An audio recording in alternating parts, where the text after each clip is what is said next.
Hi అందరికీ, welcome back to rich diaries. So for the first time నేను ఈ కొబ్బరికాయ దీపాన్ని వెలిగించుకోవడం అనేది జరిగింది. సో మా రిచ్ డైరీస్లో mom care and baby care ఇలాంటి సో మెనీ వీడియోసే వస్తుంటాయి. అండ్ డివోషనల్ వీడియోస్ కూడా నేను పోస్ట్ చేస్తూ ఉంటాను, ఎందుకంటే నేను మా ఇంట్లో పూజలు చాలా చేస్తూ ఉంటాను కాబట్టి. సో ఈరోజు కొబ్బరికాయ దీపం ఎలా వెలిగించుకోవాలి అండ్ వెలిగించుకుంటే మనకు ఎలాంటి మంచి జరుగుతుంది అండ్ నేను ఏ టైంలో ఎలా వెలిగించుకున్నాను అనేది మొత్తం పూర్తిగా నేను మీకు పిన్ టు పిన్ అన్నీ చెప్తాను. ముందుగా అయితే ఈ కొబ్బరికాయ దీపాన్ని అయితే మనం కార్తీక మాసంలో వెలిగించుకుంటే చాలా అంటే చాలా మంచిది. ఆ శివుని అనుగ్రహం, ముక్కోటి దేవతల అనుగ్రహం ఖచ్చితంగా మీ పైన, మీ కుటుంబం పైన ఎల్లవేళలా ఉంటుందండి. అండ్ ఈ కార్తీక మాసంలో మనకు ఏదైతే వీలవ్వదో అలాంటి పక్షాన మీరు ఏ నెలలో అయినా ప్రతి సోమవారాన్ని ఇలా మీరు పూజించుకున్నట్లయితే మీ కుటుంబంలో సుఖ సంతోషాలు, సౌభాగ్యాలు అండ్ మీరు కోరుకున్న కోరికలు ఖచ్చితంగా నెరవేరుతాయండి. అండ్ నేను ఇది నమ్మడానికి గల కారణం ఎందుకంటే చాలామందికి ఇలా మంచిగా దీపం వెలిగించుకున్న వారికి వారి యొక్క కోరికలు తీరడం అనేది జరిగింది. సో దట్ నేను కూడా ఇంకా ఈ కొబ్బరికాయ దీపాన్ని ఒకసారి వెలిగించుకుందాము. నేను ఆఫ్కోర్స్ నేను పూజలు చాలా బాగా చేస్తాను ఇంట్లో. సో నేను కూడా ఒకసారి ఇలా చేద్దాము అని చెప్పేసి నేను ఇంకా 5 సోమవారాలు ఈ దీపాన్ని వెలిగించుకుందామని ఫిక్స్ అయిపోయాను. ముందుగా అయితే మా ఇంట్లో ఉన్న శివుని పటం అయితే తీసుకున్నాను. శివుని పటం పైన వారి యొక్క సపరి కుటుంబం అనేది ఉంది. గణపతి ఉన్నారు, శివుడు, పార్వతి వీళ్ళందరూ ఉన్నారు. సో నేను సపరేట్గా కాకుండా అలా ఫ్యామిలీ ఫోటోనే తీసుకున్నాను. మీ ఇంట్లో ఏది అవైలబుల్ ఉంటే మీరు ఆ ఫోటో తీసుకోండి. ఆ ఫోటోని అయితే మంచిగా కడిగేసుకొని గంధం కుంకుమ బొట్లు పెట్టేసుకొని పక్కకైతే పెట్టేసుకోండి. దెన్ నెక్స్ట్ ఇక్కడ ఒక పీఠం అనేది తీసుకోవాలి. మనం ఏ పూజ చేసినా కానీ హాసనం అనేది చాలా అంటే చాలా ఇంపార్టెంట్ అండి. సో మనం ఏదైతే ఆసనం అనేది తీసుకుంటామో దానిని మంచిగా నీట్గా వాటర్తో ఫస్ట్ తూడ్చేసుకోవాలి. ఒకసారి తూడ్చేసుకున్నాం కదా, నీట్గా ఉంది కదా అని చెప్పి మళ్ళీ మనం అలానే వేసుకోకూడదు. ఎప్పటికప్పుడు దాన్ని అలుకాలన్నమాట. సో మనం మంచిగా చెప్పుకోవాలంటే అలుకేసుకున్న తర్వాత సో ఇలా వరిపిండితో మాత్రమే మనము ఆ పీఠానికి ముగ్గు అనేది వేసుకోవాలి. సో ఎప్పుడైనా కానీ శుద్ధ ముక్క కానీ మరి బయట అమ్మడానికి వస్తాయంటాయి కదా, రాయి ముగ్గు అని చెప్పేసి. సో అలాంటి ముగ్గులు మీరు ఎప్పుడూ ఈ పీఠం పైన వాడకూడదు. వరిపిండితో మాత్రమే మీరు దీనిపైన ముగ్గు అనేది వేసుకోవాలి. సో అలా వరిపిండితో ముగ్గు అనేది వేసుకున్న తర్వాత ఆ ముగ్గుకి మనము పసుపు, కుంకుమ, అక్షింతలు అనేది వేయాలి. అలా వేసిన తర్వాత మనం ఇంతకుముందు ఏదైతే ఫోటోని మనం నీట్గా తుడుచుకొని బొట్లు అయితే పెట్టుకున్నామో సో ఆ ఫోటోకి పూలు అనేది పెట్టుకోవాలి.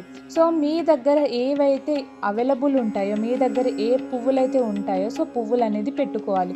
పువ్వులు అనేది చాలా అంటే చాలా మోస్ట్ ఇంపార్టెంట్ అండి. అండ్ నేనైతే ఇక్కడ నా దగ్గర ఉన్న పువ్వులతో అలంకరించుకుంటున్నాను. ఆ తర్వాత అయితే మీరైతే స్టీల్ ప్లేట్ అయితే తీసుకోకూడదు. రాగి, ఇత్తడి అండ్ ఇలాంటివి ఉంటాయి కదా పూజకు సంబంధించిన ప్లేట్స్.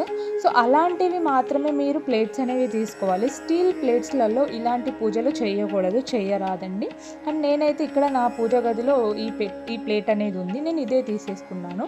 అండ్ ఎప్పుడైనా ప్లేట్ తీసేసుకున్న తర్వాత దానిపైన స్వస్తికం కానీ ఓం కానీ మనం మంచిగా వేసుకోవాలి. సో అలా వేసుకున్న తర్వాత మంచిగా పసుపు, కుంకుమ బొట్లు అనేవి పెట్టుకోవాలి. నేనైతే ఇక్కడ నా ప్లేట్కి ముందే స్వస్తిక్ ఉంది కాబట్టి ఆ నామాన్నే నేను గంధంతో దిద్దుకున్నాను. సో నాకు ఇంకా ఈజీ అయిపోయింది అండ్ చూడడానికి కూడా మంచిగా వచ్చింది. కొంతమంది స్వస్తిక్ తప్పు వేస్తూ ఉంటారు. సో స్వస్తికం అనేది కొంతమంది కన్ఫ్యూజన్గానే ఉంటుంది వేయడానికి. సో క్లియర్గా చూసుకొని స్వస్తికం అనేది వేయండి. మనం ఎప్పుడైనా పూజ గదిలో పూజలు చేస్తున్నప్పుడు మన చేతికి మట్టి గాజులు ఖచ్చితంగా వేసుకోవాలండి. అలా గాజులు లేకుండా అట్లీస్ట్ మీరు 1 గాజు అన్న వేసుకోవాల్సిందే పూజ చేస్తున్నప్పుడు మాత్రము. తర్వాత అయితే నేను ఇక్కడ మనం కొబ్బరి దీపం వెలిగించుకోవడానికైతే ఫస్ట్ మనం బియ్యం అయితే తీసుకోవాలి. ఈ బియ్యాన్ని అయితే కొన్ని ఆ ప్లేట్లో పోసేసుకోవాలి. సో మీ క్వాంటిటీ మీ ఇష్టం, మీరు ఆ ప్లేట్ మొత్తం అన్నా పోసుకోవచ్చు, లేకపోతే మనం ఏదైతే కొబ్బరికాయ పెడుతున్నామో ఆ కొబ్బరికాయ దీపానికి సరిపడా అయినా పోసుకోవచ్చు. అండ్ మీ ఇష్టం, అది మీ క్వాంటిటీ, మీరు ఎంత పోసుకోవాలనుకుంటే అంత అక్కడ పెట్టేసుకోవచ్చు. దెన్ నెక్స్ట్ ఇక్కడ నేనైతే నా కొబ్బరికాయకు ఎంత సరిపడుతుందో నా కొబ్బరి దీపంకి, సో నేను అంతే రైస్ అనేది తీసుకున్నాను. దెన్ నేను నెక్స్ట్ ఇక్కడ కొబ్బరికాయ కొట్టినప్పుడు కొంచెం అక్కడ పైన అనేది కొంచెం సరిగ్గా పగలలేదు. సో అలా పగిలినా ఏం కాదు, మీరు ఎందుకంటే అది దేవునికి ఏం కొట్టలేదు. సో దీపానికి మీరు డైరెక్ట్గా వేరే కొట్టుకున్నారు కాబట్టి అలా ఏం భయపడాల్సిన అవసరం రౌండ్గా పగలాలని ఏం ఉండదు కదండి, ఎప్పుడు ఒకేలా పగలాలని. సో అది మనం కొట్టినప్పుడు ఎలా పగలాలని ఉంటే అలా పగులుతుంది. సో మీరు అలాంటి ఆలోచనలు అయితే ఏం పెట్టుకోకండి. మీరు ఇది ఏదైతే మనం కొబ్బరికాయ దీపం అనేది మనం పెడుతున్నామో సో అది ఎప్పుడు కానీ సపరేట్గానే కొట్టుకోవాలి. దేవునికి చెప్పేసి దేవుని జపం చేస్తూ మా దేవునికి కొట్టిన కొబ్బరికాయలో మాత్రం ఇలాంటి దీపాలు అనేవి పెట్టకూడదు. సో సపరేట్గా మనము ఈ కొబ్బరి దీపానికి టెంకాయ అనేది తెచ్చుకొని సపరేట్గా కొట్టుకోవాలి. దెన్ నెక్స్ట్ ఇక్కడ అయితే మంచిగా అది తడి ఆరనివ్వాలి. సో మనం కాసేపు అలా వదిలేయాలి, లేకపోతే ఎండలో పెడితే తడి అనేది ఆరిపోతుంది. సో దీపం వెలుగుతుంది మంచిగా, లేకపోతే దీపం వెలగడానికి కష్టం అవుతుంది. ఇలా కొబ్బరికాయ తీసుకొని మంచిగా అది ఆరిపోయిన తర్వాత దానిపైన గంధంతో నేను బొట్లు అనేవి పెట్టుకున్నాను. కొబ్బరికాయకి అలా గంధం బొట్లు పెట్టగానే ఎంత అసలు నాకు ప్రశాంతంగా చూడగానే ఎంత ప్రశాంతంగా హాయిగా అనిపించిందంటే మాటల్లో చెప్పలేను. సో నాకెందుకో ఇది పెడుతున్న దీపము అని పెడుతున్నప్పుడు నాకు చాలా అంటే చాలా పాజిటివ్ ఎనర్జీ అనేది అనిపించింది, చాలా ప్రశాంతంగా అనిపించింది. నేను కూడా ఈ దీపం ఫస్ట్ టైం పెడుతున్నాను. ఇలా మీరు 5 సోమవారాలు మీకు వీలైనన్ని 5 సోమవారాలు అనేవి మీరు పెట్టుకోవాలి. ఇందులో ఆవు నెయ్యి చాలా శ్రేష్టకరమైంది. మీ దగ్గర ఆవు నెయ్యి ఉంటే కనుక ఆవు నెయ్యిని ఉపయోగించుకోండి. అది లేని ఎడల మీరు మీ ఇంట్లో ఏదైతే నువ్వుల నూనె మీరు దీపారాధన చేసే మీ మందిరంలో ఉంటుందో సో మీరు ఆ నూనెని వేసుకొని అయితే దీపారాధన అయితే చేసుకోవాలి. ఇక్కడ పత్తితో చేసిన వత్తులైతే ఇంకా శ్రేష్టం అండి. సో నాకైతే ఇంకా ఇక్కడ పత్తి వత్తులైతే ఏం దొరకలేదు. సో నేను ఇంతకుముందు దివాళీకి ఎప్పుడైతే వాళ్ళు మనకు వత్తులు చాలా బాగా చేసి ఉంటారు సో ఆ వత్తులని నేను రెండుగా పాముకున్నాను. సో వత్తులు ఎలా తీసుకోవాలంటే రెండు మొత్తం 6 వత్తులని తీసుకోవాలి. 2 వత్తులను ఒక వత్తుగా పాముకోవాలన్నట్టు. సో 2 వత్తులు వెలిగించకూడదు, 2 వత్తులను ఒక వత్తుగా పాముకొని అలా 3 వత్తులు మాత్రమే దీపంలో మనం పెట్టుకోవాలి. సో అర్థమైందా అండి? అలా 6 వత్తులు అనేవి మొత్తం ఉండాలి. సో ఎవ్రీ వత్తికి 2 వత్తులు ఉండాలి. 2 వత్తులు కూడా 2 వత్తులు వెలిగించకూడదు, 2 వత్తులు కలిపి ఒక వత్తిగా పాముకొని నేనైతే మంచిగా దానికి కుంకుమ అనేది పెట్టుకున్నాను. సో కుంకుమ పెట్టుకుంటే కొంచెం చూడడానికి కూడా బాగుంటుందన్న వే ఆఫ్లో పెట్టుకున్నాను. మీ ఇష్టం, పెట్టుకోవచ్చు పెట్టుకోకపోవచ్చు. దెన్ నెక్స్ట్ ఇక్కడ మనం ఏ పూజ చేసినా ఏం చేసినా కనుక మనకు పసుపు గణపతి అనేది చాలా అంటే చాలా ఇంపార్టెంట్ అండి. సో మనము ఇక్కడ పసుపు గణపతిని ప్రిపేర్ చేసుకోవాలి.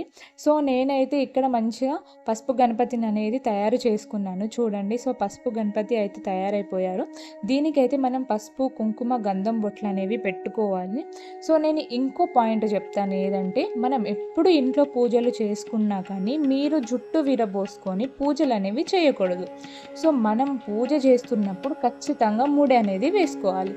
ఈ జుట్టు ఎందుకు విరబోసుకోకూడదు అని అంటే సో జుట్టు విడబోసుకొని శుద్ర పూజలు మాత్రమే చేస్తారంట. ఇంట్లో మనం దేవుని దగ్గర గుడిలో ఇలాంటివి చెయ్యరన్నమాట. ఓన్లీ శుద్ర పూజలు మాత్రమే, భయంకరమైన పూజలు మాత్రమే అలా జుట్టు విరబోసుకొని చేస్తారు. దేవునికి చేసే పూజలకు మంచిగా జుట్టు వేసుకొని పూజ చేస్తారు.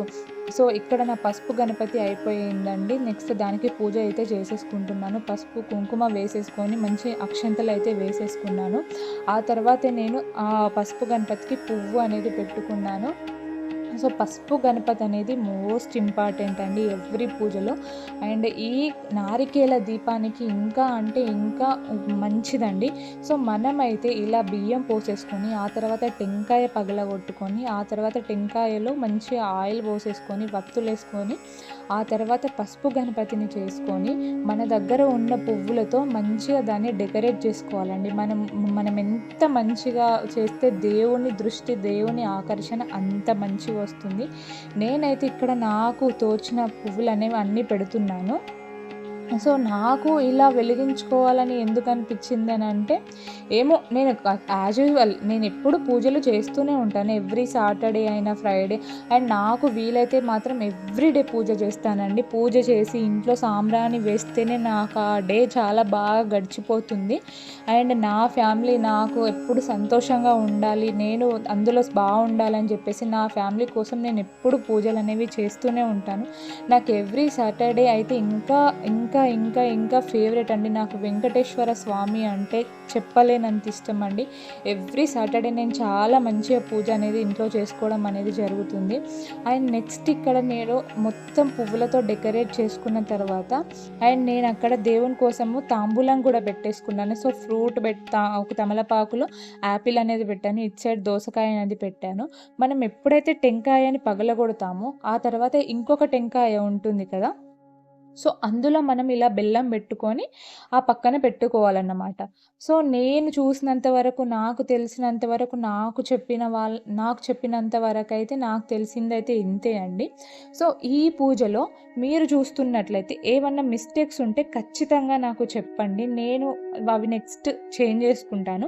ఐ హోప్ మీకు ఈ వీడియో నాకు నచ్చుతుందని అనుకుంటున్నాను. నెక్స్ట్ ఏంటిదంటే, మనం ఎప్పుడైనా కానీ దీపారాధన చేసేటప్పుడు ఏకవత్తితో అయినా వెలిగించాలి, లేకపోతే అగర్బస్తీతో అయినా వెలిగించాలి. ఇలా అగర్బస్తీతో మాత్రమే దీపారాధన చేయాలి, లేకపోతే ఏకవత్తిని యూజ్ చేసుకోవాలి.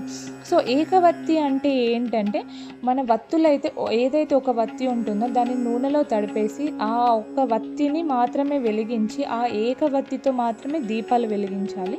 సో నేను ఎవ్రీ సాటర్డే ఏకవత్తితో మాత్రమే ఉప్పు దీపాన్ని వెలిగించుకుంటానండి మా ఇంట్లో. సో నేను ఎవ్రీ సాటర్డే ఉప్పు దీపం అనేది వెలిగించుకోవడం జరుగుతుంది. అండ్ ఇక్కడ కూడా నేను దేవునికైతే సక్సెస్ఫుల్లీ నా నారికేల దీపాన్ని అయితే పెట్టుకున్నానండి. దెన్ నెక్స్ట్ ఇంకా అగరబస్తులు కూడా ముట్టించుకున్నాను అండ్ సాంబ్రాణి కూడా వేస్తున్నాను. నాకు సాంబ్రాణి వెయ్యంది అసలు ఏ పూజ ఫుల్ఫిల్ అవ్వదండి. నాకు ఇంట్లో ఆ సాంబ్రాణి ప్రతి రూమ్కి వెళ్ళి నేను సాంబ్రాణి పొగ చూపించే వస్తాను. ఏదైనా నెగిటివ్ ఎనర్జీ ఉన్నా కానీ వెళ్ళిపోవాలని చెప్పేసి. అండ్ పాజిటివ్ ఎనర్జీని ఇస్తుంది ఈ సాంబ్రాణి. నాకు చాలా అంటే ఈ పూజ చేసుకున్నాక చాలా హాయిగా ప్రశాంతంగా అనిపించిందండి. ఐ హోప్ మీకైతే ఈ వీడియో ఎంతో కొంత యూజ్ అవుతుందండి. అండ్ స్పెషల్లీ చెప్పాలంటే, మనం ఏదైతే కోరిక గట్టిగా కోరుకుంటామో అది నెరవేరుతుందండి. ఇందులో ఏదైనా మిస్టేక్స్ ఉంటే నాకు చెప్పండి, నేను చేంజ్ చేసుకుంటాను. ఐ హోప్ మీకు ఈ వీడియో నచ్చిందని అనుకుంటున్నాను. ఎందుకంటే మన ఛానల్లో ఇలాంటి డివోషనల్ వీడియోస్ ఎప్పుడు పెట్టలేదు, ఫస్ట్ టైం పెట్టున్నాను. అంటే ఇంతకుముందు వేరేవి పెట్టాను, కానీ ఇంత డీటెయిలింగ్ ఇట్లా ఒక దీపారాధనని పెట్టలేదు. ఐ హోప్ మీకు ఈ వీడియో యూజ్ అవుతుందని అనుకుంటున్నాను. అండ్ ఇంకో మంచి యూస్ఫుల్ వీడియోతో మళ్ళీ మీ ముందుకు వస్తానండి. అంతవరకు రిచ్ మామ్ సింధు. అందరికీ బాయ్ బాయ్. ఖచ్చితంగా లైక్, షేర్, కమెంట్ చేయండి అండ్ సబ్స్క్రైబ్ చేయడం మర్చిపోకండి. అందరికీ బాయ్ బాయ్. Take care.